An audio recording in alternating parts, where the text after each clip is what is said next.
16 जनवरी 2003 कैसे हुई थी कल्पना चावला की मौत? आखिर क्या हुआ था 16 जनवरी 2003 को कोलंबिया स्पेस शटल के साथ, और क्यों नहीं बचाया कल्पना चावला सहित 6 अंतरिक्ष यात्री को नासा ने? 16 जनवरी 2003 नासा की कोलंबिया स्पेस शटल ने फ्लोरिडा के कैनेडी स्पेस सेंटर से स्पेस के लिए कामयाब उड़ान भरी। स्पेस शटल में भारतीय वर्ष की पहली महिला अंतरिक्ष यात्री कल्पना चावला सहित टोटल 7 क्रू मेंबर्स शामिल थे, जो स्पेस में जाकर बहुत सारे साइंटिफिक रिसर्च करने वाले थे। इस मिशन को STS-107 नाम दिया गया था और ये कल्पना चावला का दूसरा स्पेस मिशन था, या कहें तो आखिरी भी। पूरे 15 दिन 22 घंटे 20 मिनट 32 सेकंड तक स्पेस में रहने के बाद 1 फरवरी 2003 को पृथ्वी के एटमॉस्फेयर में एंटर करते समय कुछ टेक्निकल प्रॉब्लम्स के कारण स्पेस शटल का थर्मल इंसुलेशन सिस्टम पूरी तरह से बर्बाद हो गया और सभी 7 क्रू मेंबर्स ने अपनी जान गंवा दी। जहां एक और सारे भारतवासी अपने देश की बेटी का बेसब्री से इंतजार कर रहे थे, वहां अचानक से चारों ओर मातम छा गया।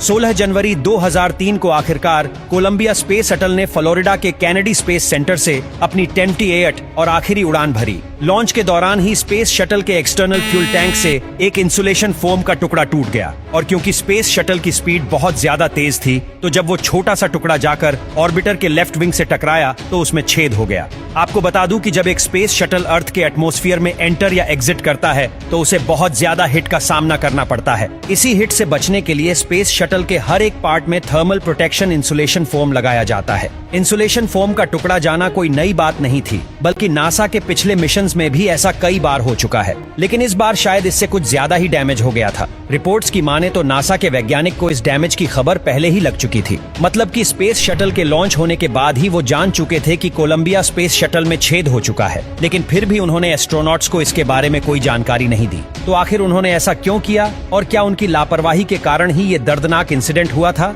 सबसे बड़ा सवाल तो ये है कि क्या इसे रोका जा सकता था? वेल, इसका आंसर है नहीं। कुछ लोग ये कहते हैं कि वैज्ञानिक शुरुआत में ये अनुमान ही नहीं लगा सकते कि स्पेस शटल को इतना ज्यादा डैमेज हुआ है, और जाहिर सी बात है कि वो इतनी दूर बैठकर इसका सटीक अंदाजा लगा भी नहीं सकते थे। वहीं कुछ वैज्ञानिक का ये भी कहना है कि अगर ये इन्फॉर्मेशन स्पेस शटल में बैठे एस्ट्रोनॉट तक पहुंच भी जाती तो भी वो कुछ नहीं कर सकते थे, क्योंकि इस डैमेज को रिपेयर करना उनके बस की बात नहीं थी। इसके अलावा अगर उन्हें इसके बारे में पहले से बता दिया जाता तो शायद वो घबरा जाते और स्पेस शटल समय के पहले ही कोई दुर्घटना का शिकार हो जाती। इससे अच्छा तो यही था कि मिशन जैसे चल रहा है वैसे चलने दिया जाए और स्पेस शटल की वापसी के समय सब कुछ ठीक रहने की दुआ की जाए। खैर, 1 फरवरी 2003 को कोलंबिया स्पेस शटल भारतीय समय अनुसार शाम के करीब 7:46 में कैनेडी LF रनवे 33 पर लैंडिंग करने वाला था। 15 दिन 22 घंटे 20 मिनट 32 सेकंड स्पेस में रहने और 1 करोड़ किलोमीटर से ज्यादा ट्रैवल करने के बाद अब अंतिम पड़ाव था। धरती के एटमॉस्फेयर को पार करके सेफली लैंडिंग करना पर करीब 7:10 पर जैसे ही स्पेस शटल ने एटमॉस्फेयर में एंटर किया,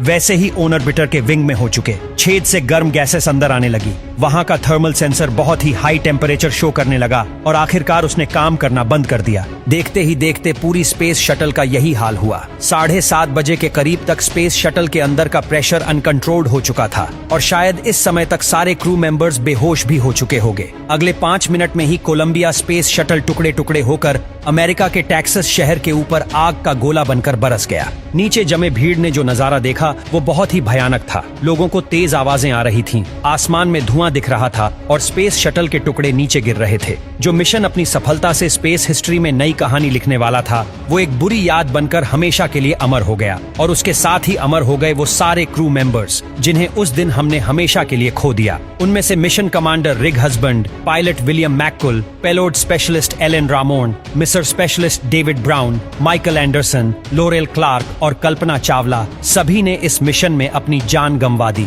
इस घटना को 1983 के STS-6 चैलेंजर मिशन की दुर्घटना के बाद ह्यूमन स्पेस स्टेज की सबसे दर्दनाक घटना माना जाता है। कल्पना चावला सहित बाकी सारे क्रू मेंबर्स के सम्मान में बहुत सारी चीजों का नाम रखा गया, ताकि ये 7 लोग हमारी यादों में हमेशा बने रहे और आने वाले जनरेशन के लिए प्रेरणा का काम करें। आज कल्पना चावला भारत सहित दुनिया भर के एस्पिरिंग फ्यूचर एस्ट्रोनॉट्स के लिए एक रोल मॉडल बन चुकी है और आज के भारत के लिए वुमेन एम्पावरमेंट का सच्चा एग्जाम्पल है।